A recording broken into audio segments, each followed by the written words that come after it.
Al iniciar la segunda década del siglo XX, las condiciones humanitarias en la República Mexicana no eran más que el reflejo de una decadente situación política en el país. Tras 10 años en guerra, azotaba el hambre, las violaciones a los derechos civiles y las contrarrevoluciones locales. La sociedad mexicana era victimizada por atrocidades de carácter inhumano en algunos territorios de la nación. Un estado en guerra produjo carestías de insumos elementales, generando que el simple acto vital de alimentarse fuera en extremo insuficiente.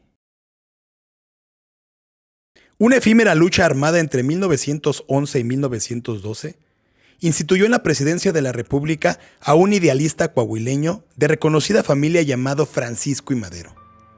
El mismo que dejó enormes sesgos desempeñando la magistratura, incumpliendo o dejando inconclusas muchas promesas revolucionarias ante los ojos de los ejércitos civiles que comandó y que lo ascendieron a la presidencia.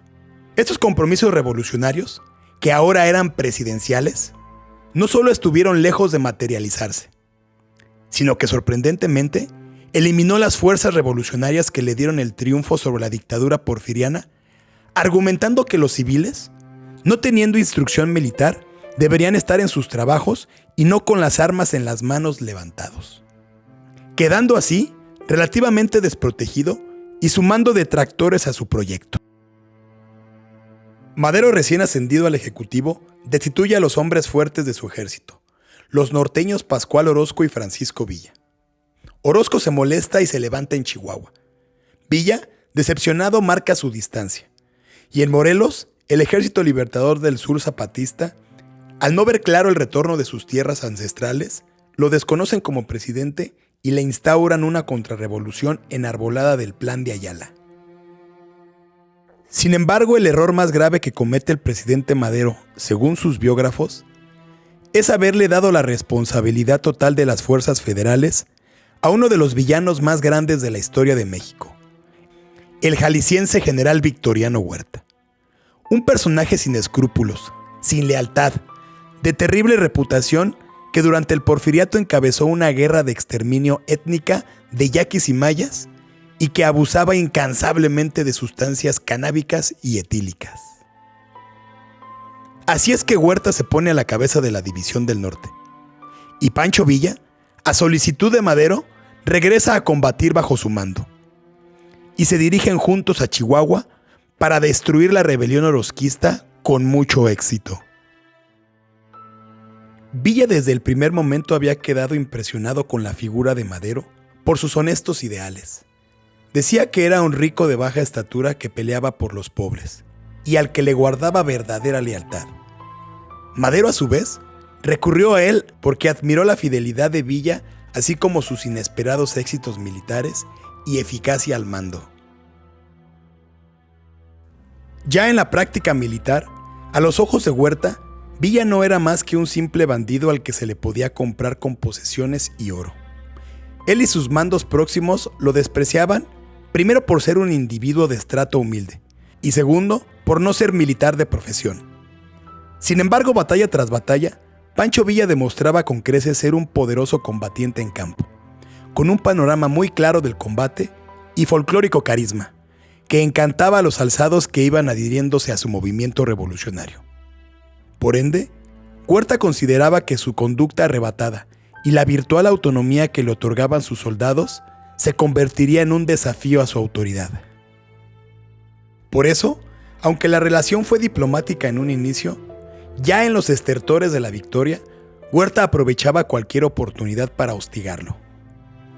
Juntos, lucharon en 2 batallas decisivas contra Orozco, las cuales obligaron a Huerta a condecorar a Villa con el grado de general brigadier, para que finalmente el 3 de junio los orozquistas fueron completamente derrotados. Pero Huerta ya consideraba una auténtica amenaza al durangueño. Con clara desconfianza, el Centauro telegrafió urgentemente al presidente diciéndole que se sentía vulnerable de seguir bajo las órdenes de Huerta, que quería operar solo o, de lo contrario, prefería entregar las armas. Huerta se entera de tal informe y reacciona arrestándolo con supuestos cargos de conspiración, rebelión y robo, que jamás se comprobarán. Sin siquiera hablar con Villa, ni someterlo a consejo de guerra, ordena la inmediata ejecución de Pancho Villa. Huerta se justificará en otro telegrama con Madero de esta manera. Personalmente estimo a Villa, y es un hombre sumamente útil. Pero como general en jefe de la división a mi mando, creo que es un hombre peligroso y que a cada paso tiende a relajar la disciplina. Estando en Jiménez, Chihuahua, se llegó el día de la ejecución. El general Francisco Villa era conducido hasta el patíbulo.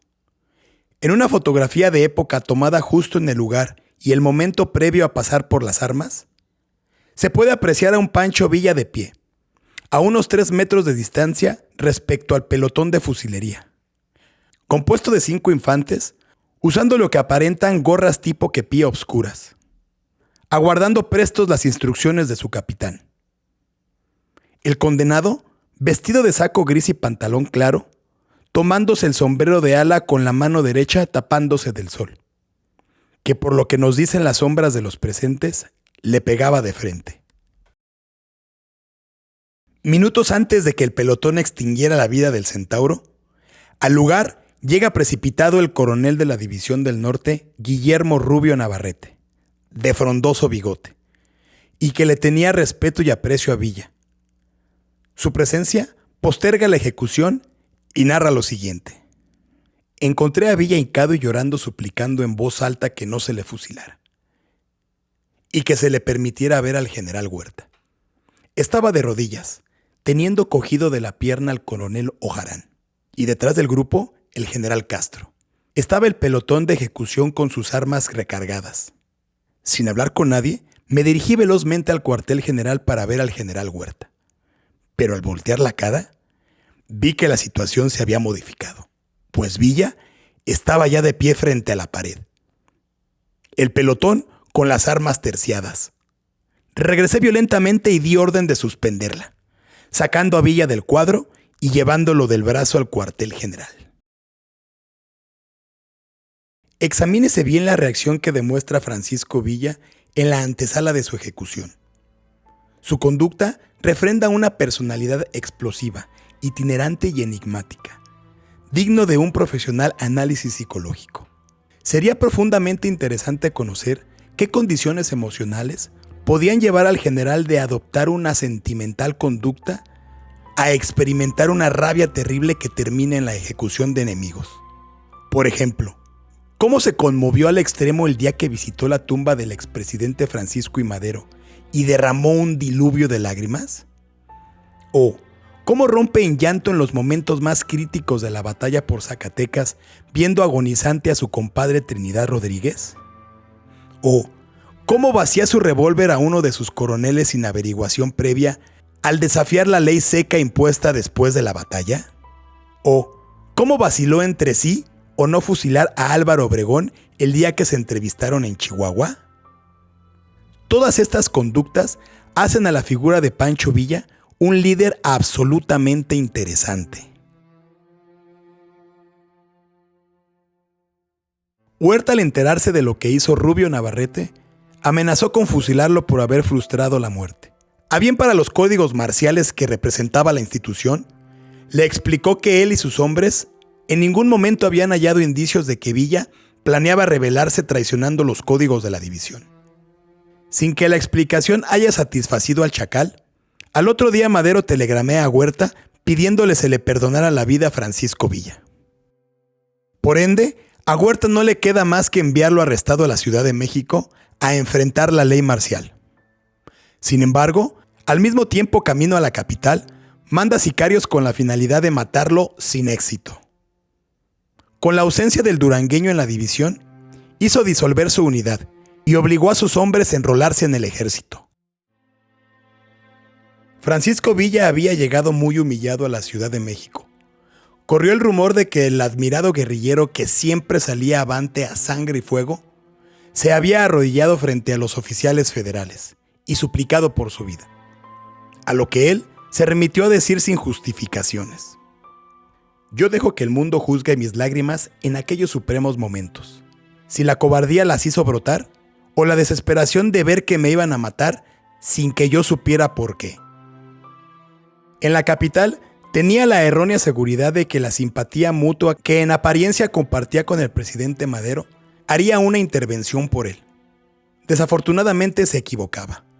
Madero no iba a hacer el menor esfuerzo por poner en libertad a su muy eficiente aliado en su revolución. Sobre él se ejercía mucha presión de la oligarquía chihuahuense para que mantuvieran a Villa en prisión. Henry Lane Wilson, el embajador estadounidense que detestaba al presidente, hizo cuanto estuvo en sus muy influyentes manos para que la revolución maderista fracasara, llevándose entre las patas a Villa. Decía, el bandido Villa, que solo de nombre es un soldado federal, amenaza vidas estadounidenses. Más adelante, el acusado fue expuesto a consejo de guerra y juzgado a modo por un consejo presidido por el mismísimo Victoriano Huerta. Evidentemente fue hallado culpable de los delitos imputados y sentenciado a ser fusilado por segunda vez al amanecer del día siguiente. No obstante, ahí sí Madero intervino y conmutó la sentencia por prisión en la penitenciaría militar de la Ciudad de México. Su primer abogado defensor es Adrián Aguirre Benavides, proporcionado por Gustavo, el hermano diplomáticamente más hábil de los Maderos, quien quería mantenerlo salvo en prisión. Los 7 meses siguientes, Villa permanecería en la cárcel con todo y que el exgobernador de Chihuahua, Abraham González, trataba de ayudarle sin resultado alguno. Madero, por todas aquellas presiones de la embajada gringa, se negaba a intervenir en su favor. Sería juzgado nuevamente por la Fiscalía Militar de la Secretaría de Guerra. La embajada pidió se le acusara por un comportamiento criminal, de haber tomado 150,000 pesos de un hombre rico de Parral, recurriendo a las amenazas y la violencia, habiendo empleado ese dinero para enriquecerse y no para financiar su campaña militar. Villa negó todos los cargos. Declaró que había confiscado dinero y armas en Parral con el conocimiento y consentimiento de las autoridades estatales. Y por fuera la prensa conservadora imprimía todo el apoyo para pintar a Villa como un terrible bandido al que Madero había amnistiado. Ni los jueces, ni tampoco los periódicos pudieron comprobar la culpabilidad por tales cargos, ni que se hubiera iniciado un proceso contra él en algún otro estado de la República. El problema de la culpabilidad o inocencia de Pancho Villa era más público que judicial. Si se le juzgaba con los criterios de la Revolución de 1910 y 1911, no había bases para presentar demanda contra él. Y si se empleaban los criterios del Ejército Federal, era culpable y podría ser condenado a muerte. Villa suplicaba la ayuda de Madero. Después de todo, había tomado las armas en 1912 para apoyarlo y comandado sus tropas en la Revolución de 1910 y 1911, produciendo una campaña con resultados trascendentales. Por lo menos, esperaba que se le otorgara la libertad bajo fianza. Así que él no esperaba menos que recibir la indulgencia del gobierno que ayudó a instaurar. Pero fríamente, la realidad de las cosas es que Madero no sentía la disposición de auxiliar a Villa en su angustia. Por escrito le pidió su libertad, ya fuese bajo fianza o permanentemente. Inclusive de darse tal liberación, se ofreció voluntariamente para combatir los rebeldes del Ejército Libertador del Sur. En otra carta, pidió se le eximiera su fuero militar, de lo cual obtuvo una segunda negativa.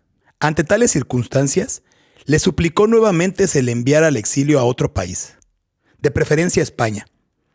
Ante esa solicitud, Francisco vaciló, pero finalmente optó por rechazarla de nuevo. Para noviembre de 1912, seguía reacio a intervenir. Madero no le concedió audiencia, no respondió personalmente a sus cartas. Pese a ello, Villa continuó escribiéndole con la mayor calidez, desesperación y resentimiento. Le remarcó textualmente: «Yo no he sido más que un fiel amigo a su gobierno». Carta tras carta, Villa imploraba ayuda presidencial. Con todo, y que dentro de la penitenciaría Bernardo Reyes, disidente exgobernador de Nuevo León, lo invitaba de aliado a su golpe de Estado. El detenido le había manifestado una probada fidelidad y le pedía tan solo 3 minutos de su tiempo. Con desdén, su secretario Juan Sánchez Ascón, fría e impersonalmente, le escribía las cartas arguyendo: el señor presidente tiene positivo empeño en que la ley, y solo la ley, se cumpla en todos los casos del nuevo régimen y bajo la acción de los tribunales. Su angustia se incrementó cuando le llegaron noticias de que en Chihuahua sus hermanos también habían sido detenidos por la policía local. Con mayor razón, Villa le insistía. Le escribió que estaba de nuevo dispuesto a pelear no solo en Chihuahua, sino también en Morelos, enfrentando, si así fuera el caso, a Emiliano Zapata, con quien tanto llegó a identificarse en años posteriores. Aunque recientemente reconoció a su archienemigo Pascual Orozco como líder de la revolución en su manifiesto de Ayala. Con todo ello, el presidente no prometió interés por él.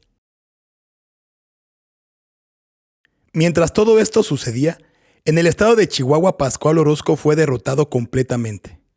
Algunas de sus tropas decidieron pelear por su cuenta, y otros miembros huyeron a los Estados Unidos. También simultáneamente en el estado, los Terraza, todopoderosos oligarcas durante el Porfiriato, convertían la derrota en victoria. Su aliado más poderoso ahora era el chacal Victoriano Huerta. Y el presidente permitió que el patriarca de la dinastía, Luis Terrazas padre, regresara de su exilio en los Estados Unidos. Quien, por cierto, se convirtió en el ganadero más rico del mundo por tan solo ser gobernador de Chihuahua. Y otro dato adicional, para atesorar como brevario cultural, tal peculoso exfuncionario es tatarabuelo del político panista Santiago Krill. Y de regreso en la Ciudad de México, naturalmente Villa finalmente perdió la esperanza de Madero. El 24 de septiembre, el Tribunal Militar rechazó las peticiones de su abogado defensor. Y así, el general Francisco Villa asumiría las mortificaciones en la prisión. En la frontera del norte, al frente de su gavilla, contemplando el horizonte.